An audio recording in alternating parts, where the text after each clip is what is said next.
परिक्रमा में आए हुए सभी राम परिक्रमा भक्तों को, संतों को सादर बारंबार प्रणाम। राम राम की जय। ये राम राम की महिमा है। प्रभु राम की कृपा से, उनकी आज्ञा से ये राम परिक्रमा का साप्ताहिक अनुष्ठान चलता है, जो आपके मुस्कुरा में हर रविवार को राम परिक्रमा होती है। यही संत जो है सब राम परिक्रमा में सहयोग सेवा करते हैं और राम परिक्रमा निकालते हैं। उसमें बहुत से संत भक्त आपके हैं जो आज आए हैं, वो सब राम परिक्रमा में सम्मिलित होते रहते हैं। तो ये प्रभु राम की ही कृपा से, आदेश से राम परिक्रमा चल रही है। ये राम परिक्रमा का फल बताएं हम आपको। आप लोग जब राम परिक्रमा में सम्मिलित होते हैं तो सारे संसार के सभी तीर्थों की परिक्रमा का फल मिल जाता है। जब राम राम करते हैं तो आपके सभी पापों का नाश होता है और आपका भाग्य बदलता है। राम राम की कृपा से भाग्य भी बदल जाता है। जो प्रभु सद्गुरुदेव भगवान के द्वारा हमने सुनी जानी है, वो आपको हम बता रहे हैं। कहीं पुस्तकों में, ग्रंथों में लेख हो या ना हो, हमने नहीं पढ़ा, लेकिन गुरुमुख से सुना है। वो राम राम की महिमा क्या है, राम राम करने से कैसे भाग्य बदल जाता है जो पूर्ण निष्ठा से राम राम करता है। बहुत पहले की बात है, काशी राज्य में एक पंडित जी थे। ब्राह्मण परिवार था और वह पंडित जी पूजा पाठ का काम कराते थे। उनके 10 गांव की यजमानी थी। बड़ा सम्मान था क्योंकि सभी जगह जाते थे, सभी पूजा पाठ के अनुष्ठान करवाते थे, तो समाज में उनका बड़ा ही मान सम्मान था। उस परिवार में एक कन्या का जन्म हुआ। अब कन्या जो है शुरू से राम भक्त थी। वो राम राम राम राम किया करे, सिर्फ राम राम करती रहे। भले ही वो पिताजी कर्मकांड कराते थे, पूजा पाठ कराते थे, लेकिन वो उनकी लड़की राम राम ही करती रहती थी। धीरे धीरे बड़ी हुई। जब वह शादी योग्य हो गई तो उनके पिताजी को चिंता हुई कि अब लड़की के लिए योग्य वर ढूंढा जाए। तो योग्य वर ढूंढने के लिए उन्होंने तलाश जारी कर दी। काम चलता रहे और वो लड़की के लिए वर भी खोजते रहते थे, लेकिन लड़की के अनुरूप कोई उनको सुयोग्य वर नहीं मिला। लेकिन लड़की तो समझ बढ़ रही थी। जब रिश्तेदार, आसपास के, पड़ोस के थोड़ा बहुत ताने सुनने को मिलने लगे पंडित जी को। सब लोग कहते, भाई लड़की को कब तक बिठाए रहोगे, शादी करो, क्यों नहीं शादी करते हो। लेकिन शादी के लिए तो वो ढूंढ रहे थे लड़का ही नहीं मिल रहा था। पंडित जी ने अपनी पंडिताइन से घर में बताया कि ऐसा ऐसा लोग कहते हैं। तो उनने भी कहा पंडिताइन ने कि स्वामी आप जल्दी से ढूंढ करके कोई सुयोग्य लड़का और इसका विवाह कर दीजिए। अब संयोग से पंडित जी को एक सुयोग्य लड़का मिल भी गया। वो भी काशी से पढ़ करके बड़ा संस्कृत का विद्वान पंडित, कर्मकांड और ज्योतिष का ज्ञाता होकर के वो पढ़ाई करके गांव में लौटा था। उसी काशी राज्य की बात है। जब वह मिल गया तो पंडित जी का तो 10 गांव में यजमानी थी, तो क्षेत्र में पूरा सम्मान और उनकी चर्चा थी, प्रसिद्धि थी। तो जब इन्होंने उस लड़के को पसंद करके लड़के के माता पिता से बात की तो वो भी तैयार हो गए शादी के लिए। दोनों परिवार शादी के लिए तैयार हो गए, विवाह के लिए, कि ठीक है। लेकिन जब लड़के को पता चला कि मेरे माता पिता ने मेरा विवाह तय कर दिया है, तो लड़के ने अपने माता पिता से एक शर्त रखी कि ये विवाह तो मैं करने को तैयार हूं, लेकिन पहले लड़की से बात करूंगा।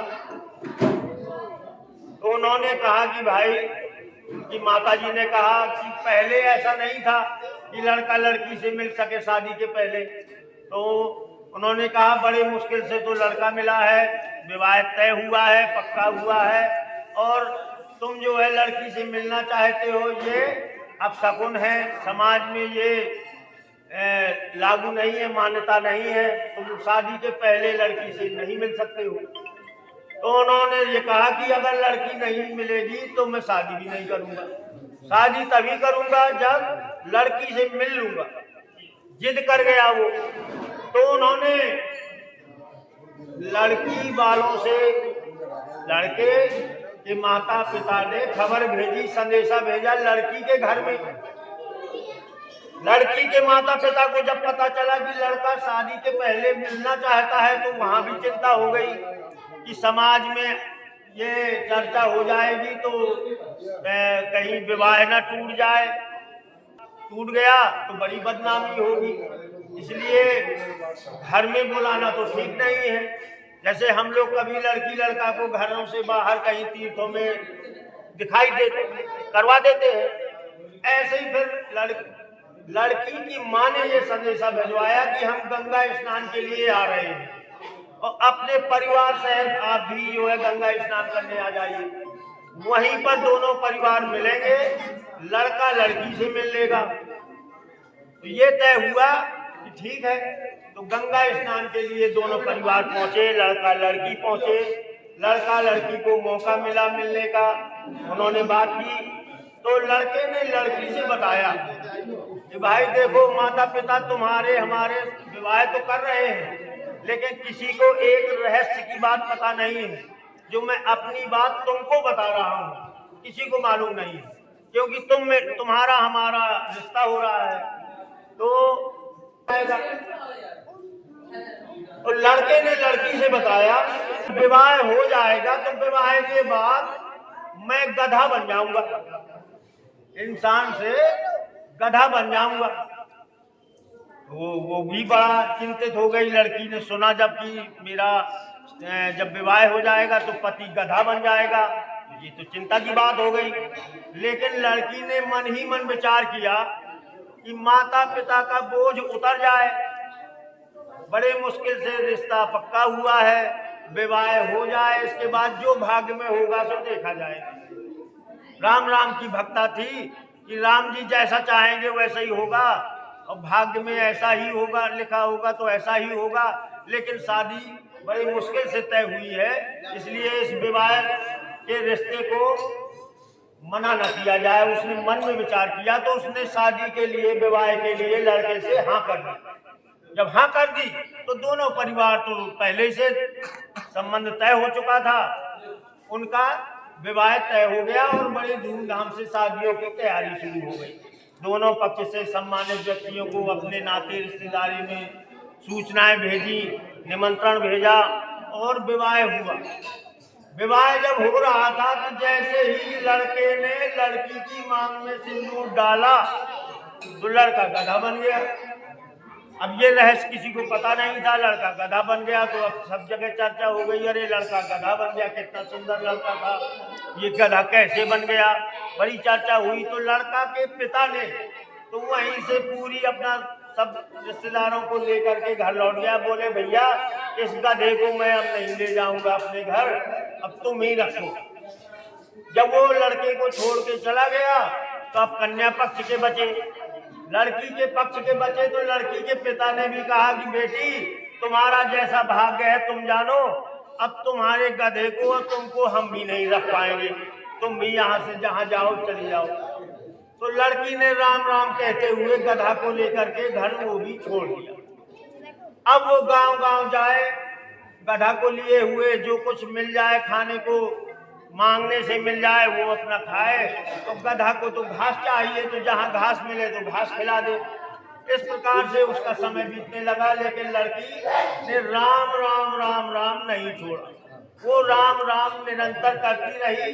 राम राम पर विश्वास था उसको कि जो होगा प्रभु अच्छा करेंगे, और आगे बढ़ती रही। घूमते घूमते उसी राज्य में काशी नरेश के कुएं के पास पहुंच गई। पहले कुआं ही थे जल के लिए, कुआं तालाब, तो जिस कुएं से जल राजा के राज घराने में वहां पनिहार पानी भरती थी, तो उस कुएं के पास जब वो गधे को लेकर पहुंच गई तो वहां कुएं के पास में हरी हरी घास थी। तो उस लड़की ने सोचा ये घास गधा को छोड़ दे तो थोड़ी देर अपना ये घास चर लेगा और मैं जो थोड़ा बहुत लिए हूँ अपना यही पानी कुछ खा करके प्रसाद का पानी पी लूँ। तो वहां ठहर गई कुएं में। वहां क्या देखती है कि हारे पानी भर रही थी। वहीं एक महावत था राजा का, महावत भी वहीं था। अच्छा, चक्कर ये था कि उस पनिहारिन और राजा के महावत का प्रेम प्रसंग चलता था, तो वहां पर वो मिल रहे थे। यहाँ ये बैठी थी, इसी बीच में उस पनिहारिन का छोटा बालक कुएं में गिर गया। कुएं में गिर गया, मां ने उसने ध्यान नहीं दे पाया क्योंकि उसका दिमाग दूसरी जगह लगा हुआ था। तो इस लड़की ने देखा तो ये चिल्लाई, कुएं में गिर गया, कुएं में गिर गया। जब शोर सुन करके राजा के सैनिक वगैरह आ गए वहां, तो देखा कि लड़का कुएं में गिर गया था। तो उस पनिहारिन ने राजा के सैनिकों से ये झूठा दोष लगा दिया कि ये लड़की थी, इस लड़की ने मेरे लड़के को कुएं में फेंक दिया और दोष उसको हो गया। तो राजा के सैनिक उस लड़की को, गधे को पकड़ करके राज दरबार में ले गए। जब वहां अगले दिन दूसरे दिन राज दरबार लगा, राजा ने उस लड़की से पूछा कि क्यों लड़की तुमने ये इसका बालक बच्चा जो है कुएं में क्यों फेंक दिया? तो उसने कहा महाराज वैसे भी मैं पहले से दुखियारिन हूँ, राम राम करती हूँ, मैं किसी के बालक को कुएं में क्यों फेंक दूंगी? वैसे ने उस लड़के को कुएं में नहीं फेंका। जब मैंने देखा जब वो कुएं में गिर चुका था और जब आवाज लगाई तो आपके सैनिक आ गए। तो सैनिक आने पर इसी पनिहारिन ने मेरे ऊपर झूठा दोष लगा दिया कुएं में फेंकने का। तो और महाराज मैं तो राम राम करती हूँ, ये गधा कैसे है तुम्हारे साथ? तो उन्होंने कहा ये गधा की कहानी ये है कि मैं राम राम करती थी, मेरा विवाह इसी के साथ हुआ था। एक सुंदर नवयुवक था, ये काशी से पढ़ के आया था, बड़ा विद्वान पंडित था। लेकिन जब ये काशी से विद्या प्राप्त करके घर लौट रहे थे तो शंकर जी का आशीर्वाद लेने के लिए गए। तो शंकर जी ने इनको आशीर्वाद में ये दिया था कि जब तुम्हारा विवाह होगा तुम गधे बन जाओगे। तो ये रहस्य इन्होंने हमें बताया, हमारा विवाह फिर भी हो गया। शादी होने के, विवाह होने के बाद ये गधा बन गया। हमको हमारे माता पिता ने, इनको इनके माता पिता ने त्याग कर दिया। तो मैं तो राम राम के भरोसे राम राम करती हुई अपने पति को गधा के रूप में विचरण कर रही हूँ और यही सत्य है। तो राजा ने कहा ये बात बताओ कि तुम्हारे बीच में अब गवाह कौन है? कोई गवाही देने वाला हो कि तुमने कुएं में नहीं फेंका। तो उसने कहा महाराज अब हमारे बीच में तो हमारे राम राम है, उन्हीं पर हमें भरोसा है, वही हमारे सब कुछ हैं, वही सब देखने वाले हैं। और यदि आपको प्रमाण चाहिए तो मैं यदि सच्ची निष्ठा से राम राम करती हूँ, राम के प्रति मेरी सच्ची भक्ति है और जो कुछ मैंने आपको कहानी बताई है यदि सत्य है तो मेरा पति ये गधे के रूप में है, ये इंसान बन जाए। थोड़ी देर के बाद क्या देखते हैं, पूरा दरबार और महाराज राजा नरेश देखते हैं कि वो गधा जो है एक सुंदर नवयुवक के रूप में इंसान बन गया। जब ये प्रमाण मिल गया तब फिर राजा ने कहा ये सत्य है, क्योंकि देखो ये इससे बड़ा प्रमाण क्या होगा। तो उस पनिहारिन को, महावत को जेल की सजा सुनाई और उस लड़की को और उस ब्राह्मण बालक को अपने राज दरबार में नौकरी दे दी। तो ये राम राम की महिमा है कि जो कष्टों में भी राम राम नहीं छोड़ता है तो इसके बाद बहुत अच्छा होता है यदि राम पर भरोसा है। और राम राम करने वाले का ऐसे भाग्य भी बदल जाता है। बोलिए राम राम की जय, राम राम की जय।